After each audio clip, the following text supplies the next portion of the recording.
Hai semuanya, apa kabar? Sehat, sukses, bahagia selalu. Jangan lupa subscribe, like, bagikan channel ini dan berikan komentar Anda agar kami semakin bersemangat lagi dalam memberikan Anda konten terbaik setiap harinya. Bagi Anda yang selama ini telah mendukung kami ucapkan terima kasih dan kami doakan Anda selalu diberikan kesehatan, rezeki, dan kebahagiaan yang melimpah. Mari kita lanjutkan pembahasan kita kali ini tentang RTI bisnis part yang ketiga, di mana kali ini kita akan membicarakan tentang bagaimana menggunakan RTI bisnis untuk melihat keadaan financial dari sebuah perusahaan. Kita akan mengklik bagian financial, lalu kita akan melihat di sana ada growth, di mana di dalam growth ini ada kuartal pertama, kuartal kedua, kuartal ketiga, dan kuartal keempat, dan juga ada Q on Q atau quarter on quarter, yang kemudian di sebelah kanannya bisa kita ganti, kita klik dari quarter on quarter ini ke kumulatif. Jadi kita bisa melihat seberapa pertumbuhan dari revenue atau pendapatan dari sebuah perusahaan, kemudian berapa pertumbuhan dari net income. Lalu di kolom growth tadi, kalau kita klik, kita akan bisa mendapatkan beberapa hal. Yang berikutnya adalah annual. Kalau kita melihat di annual ini, maka akan tampak beberapa chart. Yang pertama adalah income statement, atau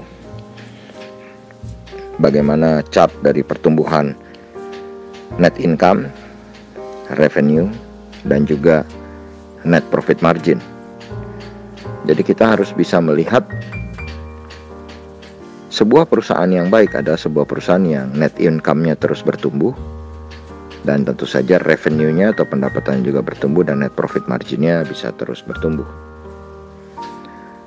Lalu kemudian di bagian berikutnya ada balance sheet, di mana balance sheet ini menampilkan equity, liability, aset, dan juga rasio utang atau debt equity ratio.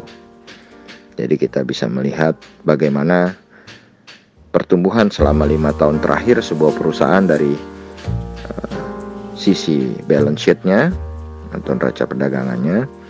Kemudian ada cash flow, di mana di bagian cash flow ini tampak operating, investing, financing, cash reserve, dan perubahan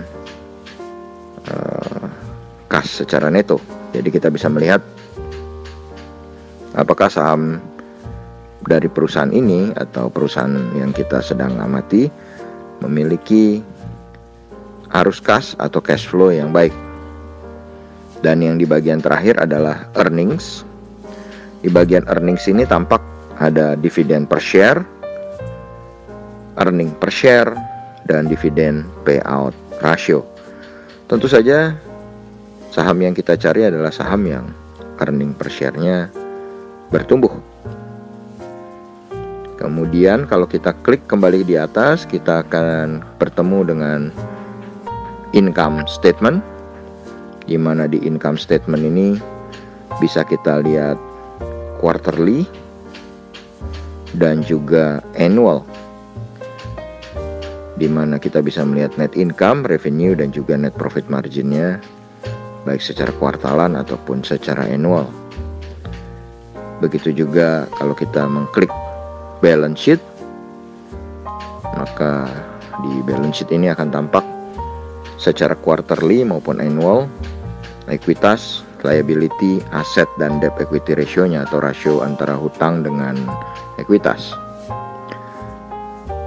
Kemudian kalau kita klik yang sama, cash flow-nya juga demikian, kita bisa memantaunya secara kuartalan ataupun secara annual, secara tahunan. Dan untuk earnings kita hanya dapat melihatnya secara tahunan. Lalu berikutnya ada profitability, revenue dan net income growth di bagian growth, sedangkan di bagian profitability ada di bagian pertama net profit margin, operating profit margin, dan gross profit margin. Sedangkan di bagian profitability 2 kita melihat return on asset, return on equity, dan debt equity ratio. Jadi kita dapat dengan mudah melihat bagaimana pertumbuhan perusahaan ini dari segi profitabilitasnya dengan melihat chart sederhana di bagian financial yang ada di dalam saham ASII ini. Kemudian lanjut di sebelahnya ada kolom news, di mana kita bisa melihat berbagai news yang terdapat di saham ASII ini. Lalu di sebelahnya ada corporate news, jadi news yang berbeda dengan news yang pertama tadi.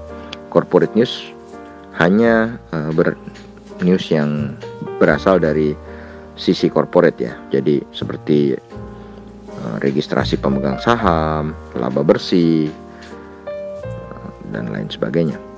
Kemudian ada profile. Di bagian profile ini kita akan dapat melihat berapa lama ASII ini sudah terjun di pasar modal Indonesia. Perusahaan yang baik adalah perusahaan yang tentu saja sudah teruji di pasar modal paling sedikit 3-5 tahun. Karena dengan 3-5 tahun itu kita bisa mengikuti bagaimana perkembangan kinerja perusahaan tersebut. Lalu ada harga IPO, jumlah IPO per lembar, harga, dan kemudian jumlah lembar IPO dan berapa jumlah total nilai IPO yang diterbitkan ketika itu. Kemudian ada underwriter dan juga share register dari saham ASII. Di bawahnya ada komposisi pemegang saham, di mana tampak di ASII adalah Jardine sebagai pengendalinya 50,11% dan masyarakat sebesar 49%. Di bawahnya ada Dewan Komisaris dan juga Presiden, Direktur, dan susunan komposisi yang menjalankan ASII sendiri. Lalu di bagian berikutnya ada key statistik. Di bagian key statistik ini nampak earning per share atau pendapatan per lembar saham, baik itu tahunan maupun secara kuartal.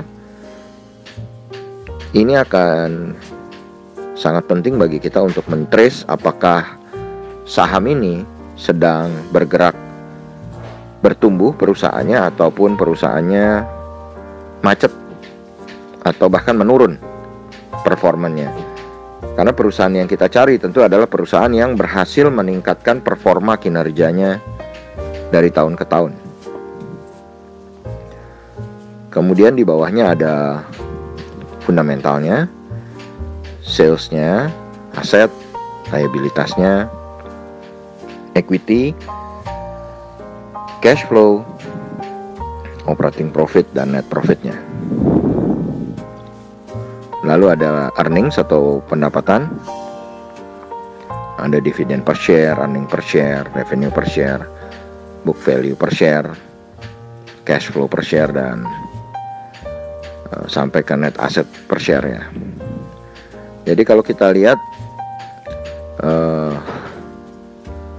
saham ASII sendiri, dari earnings ini yang bisa kita perhatikan betul-betul adalah earning per share dan book value per share, serta mungkin ada beberapa yang melihat net asset per share-nya. Jadi berapa sih sebenarnya asetnya ASII ini, dan kalau kita lihat memang antara net asset dengan harga saham ASI sendiri tidak terlampau jauh ya, berbeda. Kemudian ada valuasi atau valuation, di mana biasanya orang mengukur price earning ratio atau PE ratio, atau membandingkan antara price, harga, dengan pendapatan, dengan earning per share. Kemudian price to book value ratio, membandingkan antara harga dengan book value, di mana biasanya orang sering menggunakan bahwa sebuah saham dikatakan murah kalau price earning ratio-nya di bawah 12,5. Ada juga yang menggunakan di bawah 15, atau yang ekstrim di bawah 10. Sedangkan price to book value ratio banyak orang menggunakan kalau bisa book value-nya sekecil-kecilnya. Sedangkan untuk profitability ada dividend payout ratio, ada net profit margin, ada return on equity, return on asset, kemudian EBIT, earning before tax. Jadi banyak orang menggunakan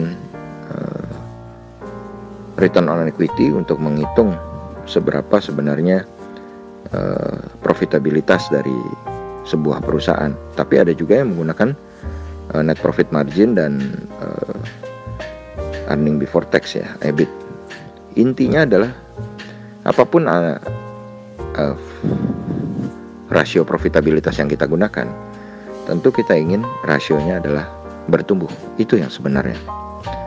Dan untuk net profit margin maupun return on equity, tentu saja yang terbaik adalah yang double digit ya, jadi 10 ke atas ya. Dan di bagian bawah di liquidity ada debt equity ratio, ada cash ratio, quick ratio maupun current ratio. Jadi dari keempat hal ini yang paling kita perlu perhatikan adalah debt equity ratio-nya, di mana seberapa sih sebenarnya rasio antara utang dengan ekuitasnya. Lalu berikutnya ada corporate action, di mana di dalam corporate action ini Anda bisa mengklik aksi korporasi apa saja yang dilakukan oleh ASI. Dalam hal ini ada dividen. Anda bisa melihat di sini cukup lengkap berapa besar dividennya, tanggal cum date-nya, ex date-nya, sampai ke payment date-nya. Sedangkan berikutnya Anda misalnya mengklik RUPS, Anda akan bisa melihat tanggal dan jam serta tempat dari pelaksanaan RUPS. RUPS ini menjadi penting karena biasanya RUPS adalah suatu keadaan di mana sebuah perusahaan akan mengambil keputusan tertentu, entah itu mengenai pembagian dividen ataupun aksi korporasi lainnya. Demikianlah part yang ketiga mengenai tutorial RTI bisnis. Kita akan melanjutkan di part berikutnya. Semoga bermanfaat. Sampai jumpa di part berikutnya ya.